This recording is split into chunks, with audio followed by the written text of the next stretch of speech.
nous nous attachons à faire simplement ce qu'il nous a dit de faire.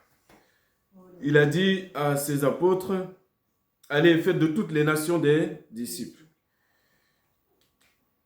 Nous devons continuer à enseigner la parole de Dieu afin que cette parole, c'est cette parole-là qui nous donne le pouvoir d'être enfant de Dieu. C'est cette parole, c'est pas juste que je dis je suis enfant de Dieu, je suis chrétien, je suis ça. C'est le fait que je me conforme à cette parole, qu'elle me donne le pouvoir d'être enfant de Dieu. Donc c'est un beau projet, donc on va continuer dans ce projet-là. Donc on voit que ce n'est pas suffisant d'être un enfant de chrétien, un enfant de croyant. Ce n'est pas suffisant d'être époux ou épouse d'un croyant. Il faut que moi-même, en moi-même, il faut que cette parole-là fasse son effet. Que j'ai 5 ans ou que j'ai 80 ans, chacun selon sa mesure, le Seigneur a une nourriture à donner à chacun. Donc, on va écouter, puisque nous avons des oreilles pour entendre et un cœur pour comprendre. Amen. Amen. Alors aujourd'hui, on va lire différents versets. L'histoire se passera de Genèse chapitre 1 à Genèse chapitre 3. Vous pouvez écouter, vous n'êtes pas obligé de prendre vos Bibles. On va parcourir rapidement les événements que vous connaissez déjà. Mais en cette fin d'année, les enfants de toute la terre, par tradition, vont recevoir beaucoup de cadeaux. Même ceux qui ont peu d'argent vont essayer de trouver un petit cadeau, pas cher, mais ils vont faire cette action pour faire plaisir aux enfants. Et ceux qui ne peuvent pas, eh bien, il y a des associations qui vont œuvrer pour qu'ils puissent offrir des cadeaux. Le but est que quoi qu'il y arrive, il y ait des cadeaux. Maintenant, ces cadeaux-là, ces bénédictions-là, elles sont là aujourd'hui uniquement parce que Jésus est venu dans le monde. Amen. Ensuite, bien sûr, cela a été tourné dans du commerce, bien entendu, mais traditionnellement, ça vient premièrement du fait que les mages, quand ils ont appris la naissance de Jésus, vous vous rappelez, ils ont apporté quoi? De l'or, de l'encens, de la myrrhe, et toutes sortes d'aromates, toutes sortes de trésors. Un petit bébé. Oui, ils ont apporté des trésors. À qui? Non pas un bébé qui est dans une petite crèche, mais un grand roi. C'était déjà une préfiguration. Puisque un petit bébé, qu'est-ce qu'il va faire avec de l'or? Il faut mieux lui apporter une petite peluche. Qu'est-ce qu'il va faire avec des plantes? Il vaut mieux lui acheter une voiture radiocommandée. Oui. Non. Il avait déjà les trésors qu'on donne à ceux qui sont grands, à ceux qui sont très grands. Parce qu'il est très grand et cela n'attend pas l'âge. Donc, ces cadeaux-là, ce cadeau-là, pour nous, nous savons que c'est Jésus. Peu importe si nous connaissons ou ne connaissons pas la date de sa naissance, c'est une très bonne chose de fêter son arrivée sur la terre. Que ce soit le 24 décembre ou le 30 juin, cela ne change rien.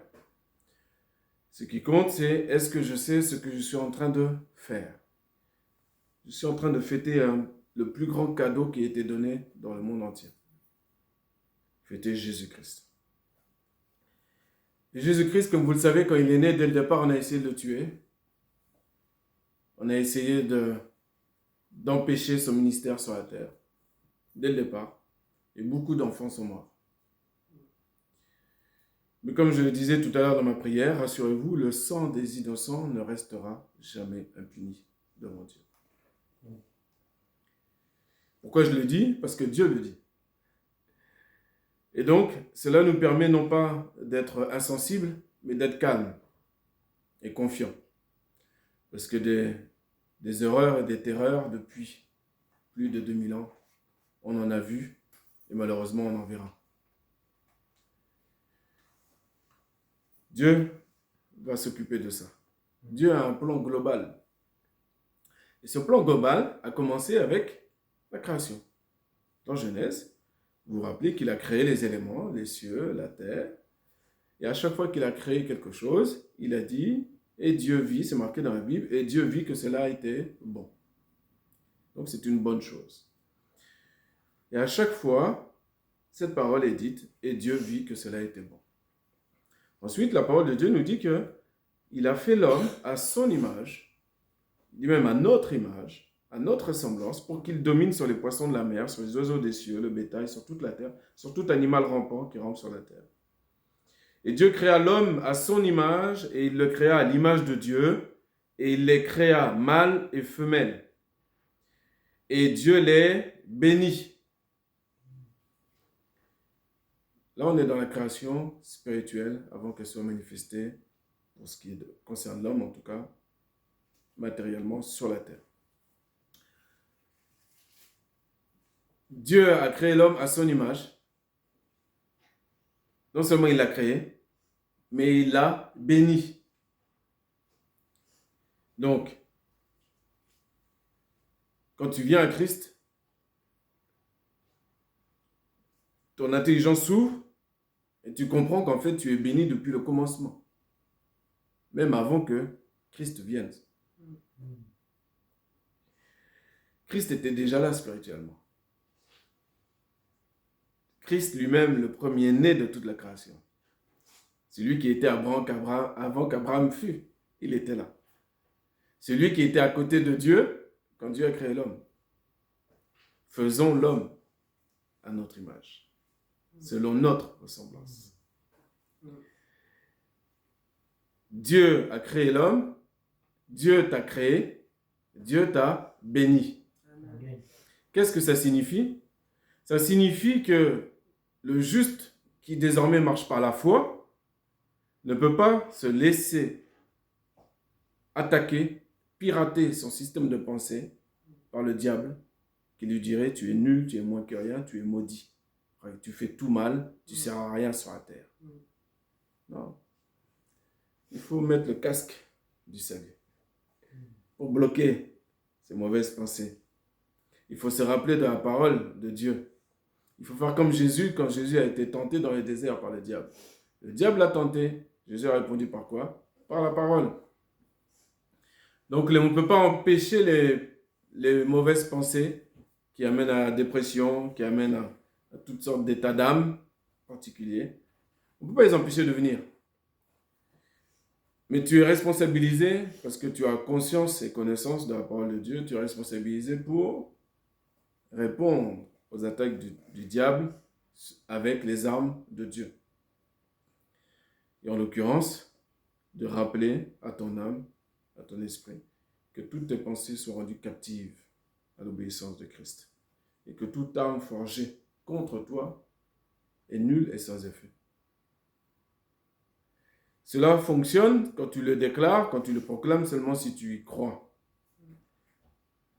Que tu le dises à voix basse ou en criant, ça ne change rien.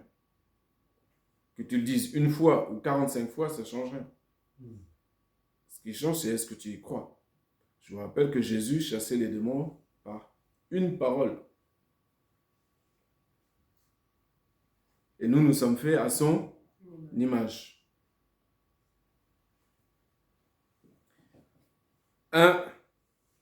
Première introduction, tu sais, tu reconnais que oui, tu es béni. Tu es une créature merveilleuse et tu es béni. C'est ça ce que tu es. Amen. Voilà. Et ça crée des jalousies. Ça, c'est inadmissible, impensable pour celui qui a osé vouloir se faire égal à Dieu. Donc maintenant, comme il est déchu, eh bien son rôle maintenant, c'est de t'attaquer de toutes parts. C'est de détruire ta bénédiction, de détruire tout ce que Dieu t'a donné, et de t'amener dans la dépression, de t'amener dans la mort, dans la destruction totale. Ça, c'est son but. Donc maintenant, tu as conscience, tu le sais. Ok. On se rappelle que dans le 2e chapitre de Genèse, donc on voit que Dieu, au verset 8, il plante un jardin en Éden. Donc Dieu continue son plan. D'accord? Il plante un jardin en Éden du côté de l'Orient, il place l'homme qu'il avait formé. Et l'Éternel fit croître du sol tout arbre agréable à voir et bon à manger, et l'arbre de vie au milieu du jardin, et l'arbre de la connaissance du bien et du mal. Donc, Dieu crée des belles choses. Non seulement l'arbre est bon, mais il est beau à voir aussi. À vous rappeler que, ensuite, il y a toute la description concernant les 4 rivières qui viennent arroser le jardin, qui se divisent. Et ensuite, au verset 15, on a le commandement de Dieu à l'homme. Okay? Et l'Éternel Dieu prit l'homme et le plaça dans le jardin d'Éden pour le cultiver et pour le garder. Genèse 1, verset 28, Dieu nous a bénis. Genèse 2, verset 15, Dieu nous dit, la bénédiction que je t'ai donnée, garde-la. Veille dessus. Veille dessus. Cultive pour Adam le jardin, matériel que tu vois, c'est une nouvelle créature, il apprend les choses, c'est comme un nouveau-né, il découvre le monde autour de lui. Pour nous aujourd'hui, nouvel Adam, en Christ, la bénédiction que Dieu nous a donnée, c'est à travers nos familles, ça peut être un travail, ça peut être toutes sortes de choses, l'église, pour ceux qui sont pasteurs, ils doivent veiller dessus pour le garder. Ils doivent veiller, parce que pourquoi on doit veiller? Pourquoi dès le départ, dès Genèse 2, on dit à Adam de garder? Si on te dit de garder, c'est qu'il y a quelqu'un qui va venir voler. Et nous voyons que c'est dès le 2e chapitre de la Bible. On comprend bien que Dieu a un plan qu'il a démarré dès le départ. Nous, on ne sait pas, il y a des choses cachées. On ne sait pas exactement, avec exactitude, à quel moment Satan a été déchu. Mais il y a une chose qui est sûre, c'est qu'on a demandé à Adam de le garder, parce que Dieu, il gaspille pas sa salive. Si je te dis de garder, c'est qu'il y a quelqu'un qui peut venir pour le détruire et le voler. Donc garde-le. Et la suite, vous la connaissez malheureusement. Hein? Alors, on va poursuivre le commandement. Déjà, dans un premier temps, verset 16. Et l'Éternel Dieu commanda à l'homme, disant, tu mangeras librement de tout arbre du jardin, mais de l'arbre de la connaissance du bien et du mal, tu n'en mangeras pas. Car au jour où tu en mangeras, tu mourras certainement. Voici un avertissement qui est clair, où il n'y a pas besoin de traduction particulière, pas besoin de parler en grec ou en hébreu ou en araméen. Tout ce qui est ici, tu le manges, ce qui est là-bas, tu ne manges pas. C'est clair.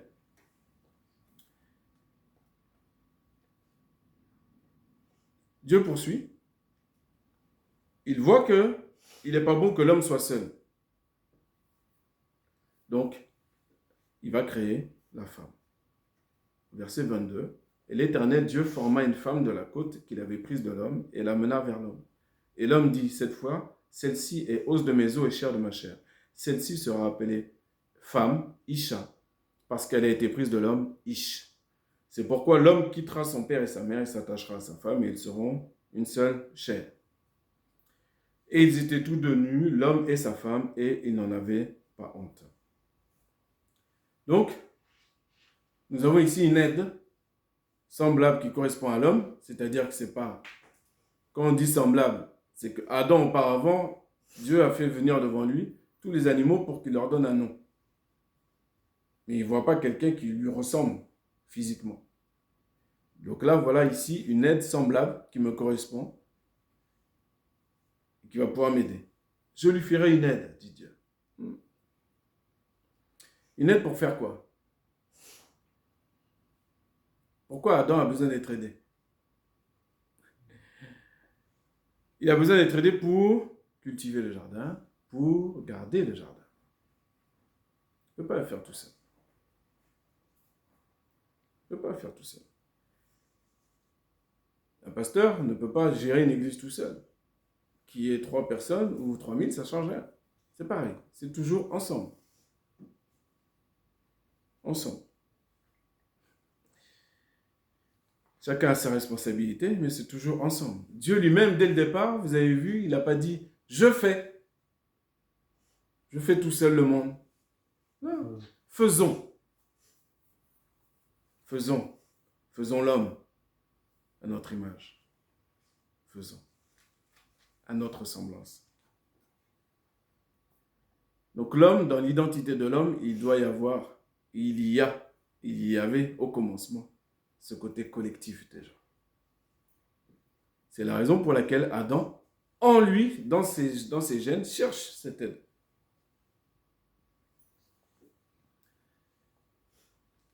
Il y a des mystères, mais c'est aussi quand on laisse l'Esprit de Dieu renouveler notre intelligence, c'est aussi limpide, en vérité.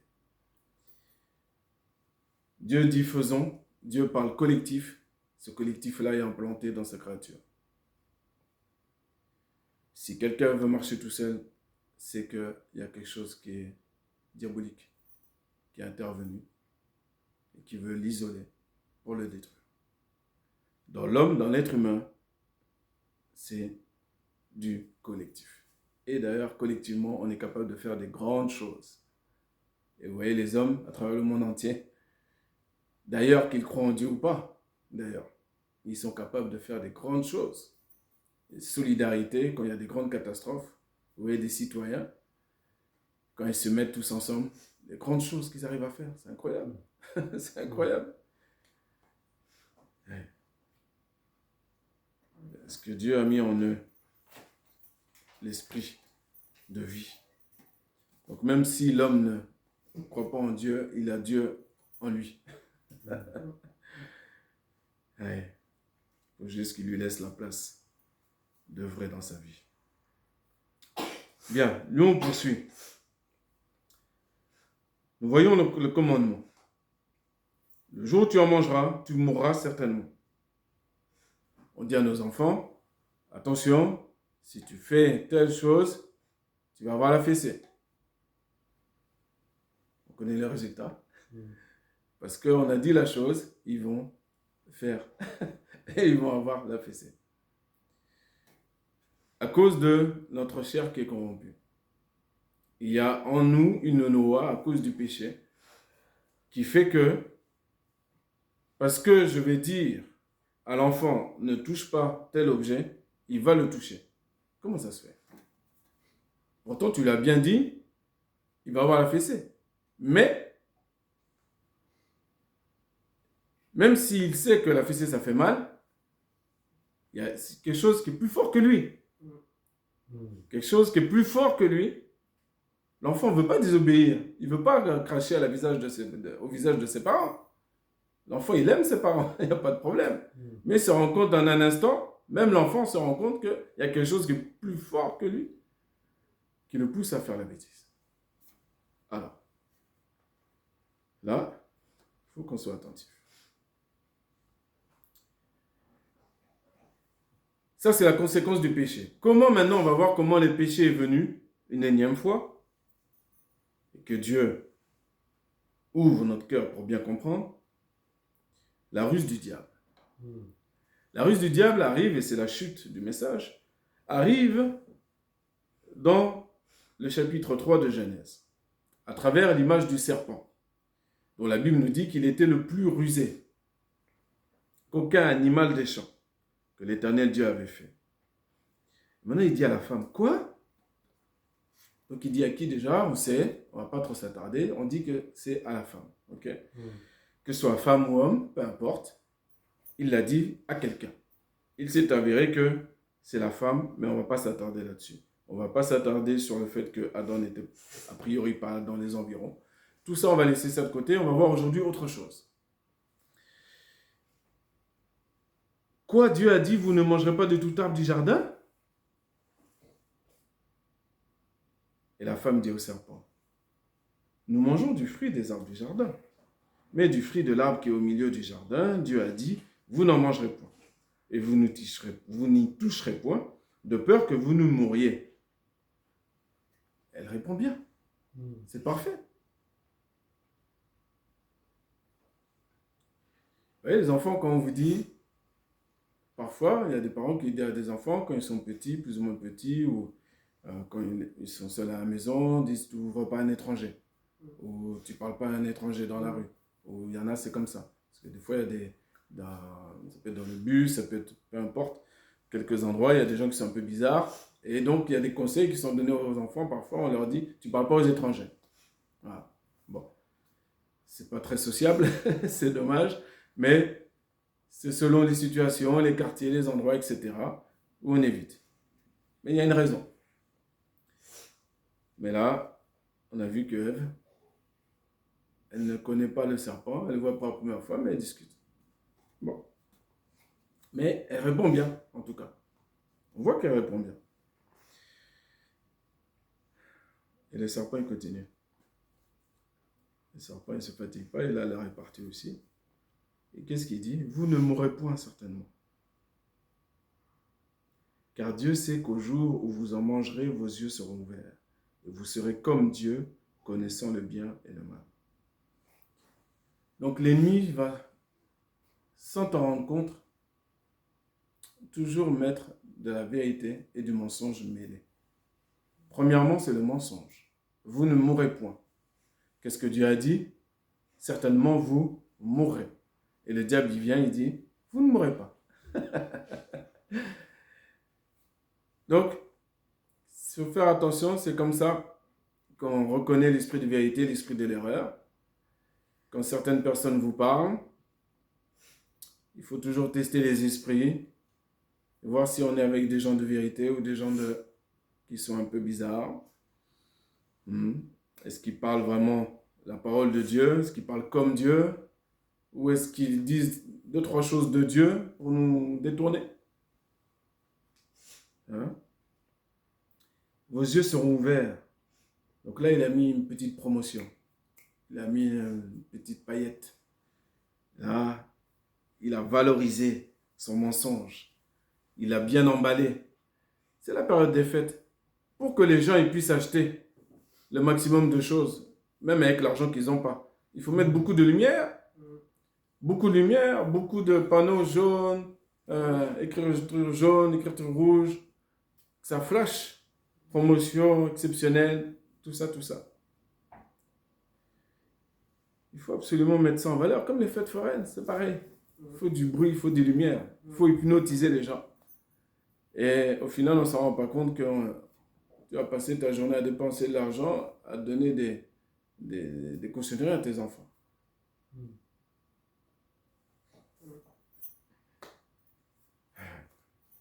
Bon. Allez, le diable est donc dans le marketing. Il est dans le marketing. Il a une science du marketing jusqu'à aujourd'hui. Donc, mensonge plus vérité. Dieu sait qu'au jour où vous en mangerez, vos yeux seront ouverts et vous serez comme Dieu, connaissant le bien ou le mal. Ah, si j'achète cette crème anti-rides, mon visage va rajeunir de 20 ans. C'est marqué sur la boîte. Donc, il faut que je l'achète. Il faut que je l'achète. Eh oui.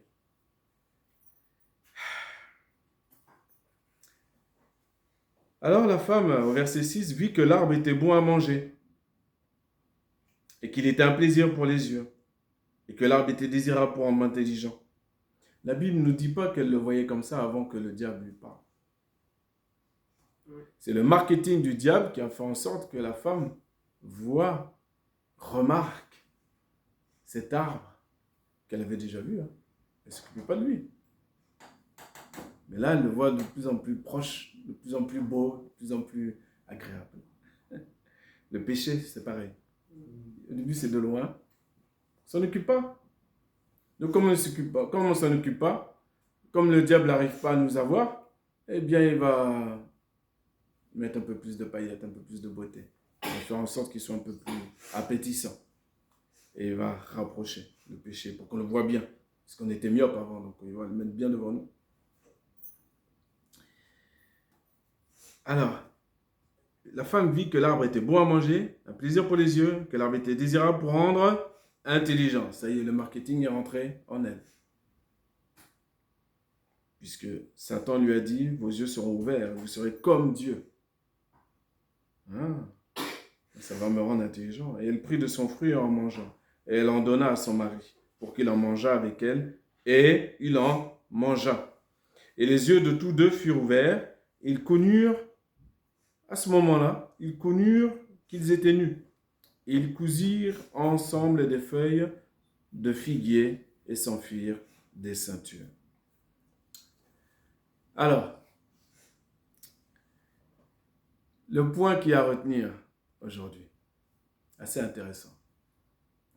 Nous voyons que l'homme créé par Dieu, sans que le diable intervienne, l'homme est tranquille. Il est créé, ça y est, sa femme est créée. Il n'y a pas de besoin particulier de chercher des vêtements, de penser quoi que ce soit. Ce n'est pas dans leur conscience. Et il n'y a pas besoin d'avoir de honte. Ça n'a aucun sens. Puisque ce n'est pas dans leur connaissance, ce n'est pas dans leur conscience. Donc ils vivent leur vie. Et comme je l'ai déjà dit, c'est comme ceux qui sont dans des tribus très reculées dans le monde entier. J'en ai déjà parlé. Les premiers explorateurs, quand ils arrivent, eh bien, ces hommes-là et ces femmes-là qui vivent encore en état vraiment primaire, ils n'ont pas les derniers Lévis, hein, et la dernière parka. Non, ils vivent comme ça. C'est quand l'explorateur arrive que lui vient mettre des vêtements sur eux, d'une manière ou d'une autre. Et après, quand tu vas regarder le documentaire, quelques temps après, bah, tu vois qu'ils ont un t-shirt, un short. Mais ce n'était pas leur habitude. Et ils n'avaient aucune honte et aucune convoitise tordue. Pas du tout. Alors, il y a quelque chose que, je ne sais pas si vous l'avez vu, mais assez intéressant dans la manière de faire du diable. C'est pour ça qu'on dit que c'est le plus rusé. Est-ce que le diable a parlé de la nudité d'Adam et Ève? Est-ce qu'il leur a dit, oh là là, vous n'avez pas honte, vous ferez mieux d'aller chercher des vêtements, vous n'avez pas honte?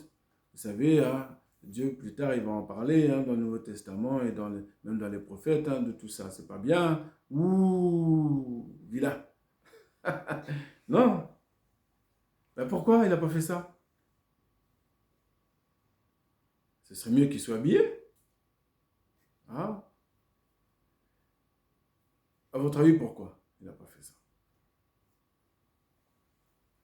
Est-ce qu'on a une idée de pourquoi? Je vais vous dire directement, c'est une question rhétorique. Satan voulait se faire égal à Dieu. Donc, Satan cherche à attaquer Dieu lui-même. Et comment il peut attaquer Dieu lui-même? C'est en attaquant ses créatures. Ok? Mais il lui faut une finesse un peu plus fine que ça. Parce qu'il a vu que Ève répond bien. Ève répond bien malgré tout. Donc il a ajouté du marketing. Il a ajouté un peu des options à son mensonge. Il a ajouté le fait que vous serez comme Dieu. Le diable a attaqué la parole de Dieu. Le diable a attaqué le commandement de Dieu. Quand Dieu a dit, l'arbre, tu mangeras librement de tout arbre du jardin, mais de l'arbre de la connaissance du bien et du mal, tu ne mangeras pas. car au jour où tu en mangeras, tu mourras certainement. C'est ça ce que le diable a attaqué. Le diable a été droit au but. Avec finesse, mais droit au but. Là où ça fait mal. Là où on peut être détourné. Peu importe que Adam et Ève soient nus, ce n'est pas son problème. C'est une petite chose ça pour lui. C'est rien du tout. C'est rien du tout. Pourquoi? Parce que leurs yeux ne sont pas encore ouverts de toute façon. Comment tu vas les attaquer là-dessus? Ils ne savent même pas. Ils n'ont pas conscience. Donc tout ce que tu as conscience, c'est là que le diable va t'attaquer pour mettre du poison, des épices et te détourner. Dieu dit dans sa parole qu'il dit à la femme de ne pas enseigner sur l'homme, de ne pas prendre autorité sur l'homme. Dieu a parlé à travers ses apôtres. Le diable vient et il prend des versets à gauche, à droite pour détourner les gens. Le diable attaque sur la parole de Dieu avec des détournements. Pour dire, il est écrit dans Joël 2,32, l'esprit sera déversé sur tout le monde, les femmes, les vieillards, vos fils prophétiseront, tout ça. Déborah était une grande prophétesse aussi, etc. Et comme la plupart, et je le dis à notre grande honte, mais la plupart, je ne vais pas faire de généralité, c'est pas bien, mais beaucoup ne connaissent pas en vérité la parole de Dieu, donc se laissent détourner. Donc quand tu ne connais pas la parole de Dieu, tu ne connais pas Dieu lui-même. Tu penses que Dieu, du jour au lendemain, il change comme ça. Lundi, il pense bleu, mardi rouge, mercredi jaune. Non. Pourtant, tu sais, on t'a répété, Dieu, il ne change pas. Il est le même hier, aujourd'hui, éternellement. Ce qu'il dit un jour, c'est pour toujours. Bon. Il y a d'autres exemples, hein, bien entendu. Mais là, le point vraiment que je relève aujourd'hui, c'est la ruse du diable. Ne croyez pas que la puissance que nous avons, nous, l'intelligence que nous avons, nous, c'est Jésus lui-même. Mais si nous ne sommes pas éveillés, le diable peut nous avoir aussi. Donc il faut veiller. Pour ça, on nous a dit de veiller. Veiller et prier. C'est important. Leurs yeux ont été ouverts. Pour finir, ils ont cousu des feuilles de figuier. Ils s'enfurent des ceintures. Bon. Donc l'effet de manger dans le fruit, ça a eu son effet du coup. Ils ont eu connaissance. Ils ont eu honte. Avant, ils n'avaient pas honte, maintenant ils ont honte. Est-ce qu'ils ont honte à cause de quoi? Ils ont honte. À cause de la désobéissance. Ils n'ont pas honte à cause que leurs yeux sont ouverts. Non. Non. Cette honte-là, elle vient à cause de la désobéissance.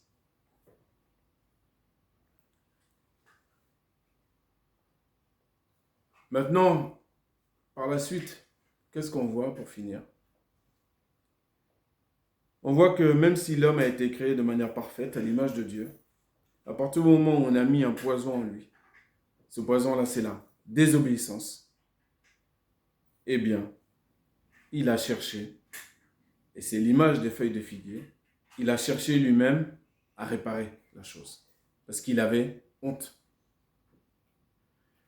Mais il faut savoir que l'homme ne peut pas réparer comme il le faut.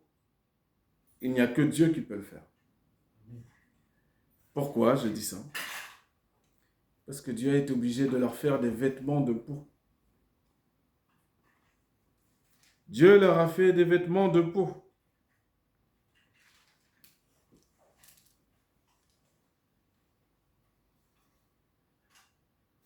Ils ont des feuilles de figuier, c'est pas suffisant. Ça y est, ils ont caché. Pourquoi vêtements de peau? Vous le savez déjà, bien sûr. La préfiguration de Christ. Mais mon point, moi, il n'est pas là-dessus ce matin. C'est le fait que la réparation, il n'y a que Dieu qui peut l'amener de manière parfaite et qui sait comment faire. C'est lui qui sait comment Adam et Ève doivent être habillés.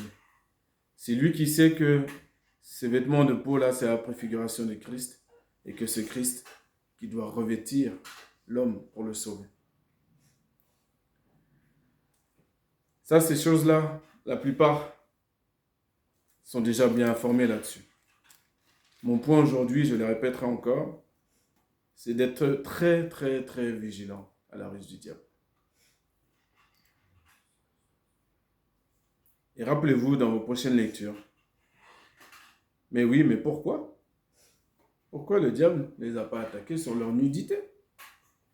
Il les a attaqués sur la parole de Dieu, directement et par le mensonge, et en ajoutant du marketing, pour inciter la femme à désobéir, inciter l'homme à désobéir à Dieu. Mais grâce au rendu à Jésus-Christ, nous savons que la loi est intervenue par Moïse, mais la grâce et la vérité sont venues par Jésus-Christ. Amen.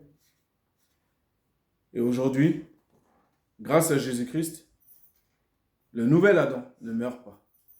Il vit à jamais. C'est par Jésus-Christ, c'est par ces vêtements de peau là, par cet animal qui est mort à cause de nous, que nous on vit. Et donc le diable est en colère. Voilà pourquoi il est en colère contre l'Église. Voilà pourquoi il réclame l'Église pour la cribler de toutes parts. Son plan initial est tombé à l'eau. Il a cru qu'il avait détruit la créature de Dieu. Mais son plan est tombé à l'eau. Il ne connaît pas Dieu. Il ne sait pas que Dieu a des ressources plus grandes qu'il peut imaginer. C'est que Dieu a prévu dans ta vie, au départ, il a le pouvoir de l'amener à l'arrivée. Quelles que soient les morsures du diable sur tes talons. Car oui, le serpent mord le talon du chrétien.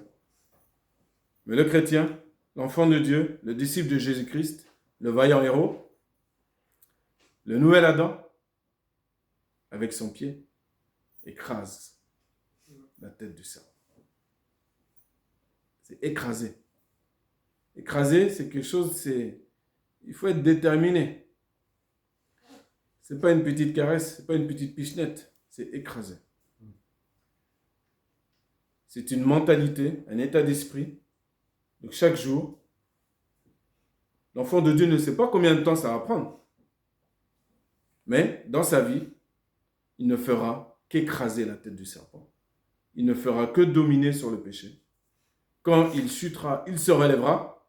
À cause de qui? À cause de Christ. Car le juste peut tomber 7 fois, mais 7 fois Dieu le relève. À cause de Christ. À cause que Christ est mort pour toi, tu as un moteur sans fin, illimité en toi, que tu peux activer par la foi et qui va t'emmener très loin.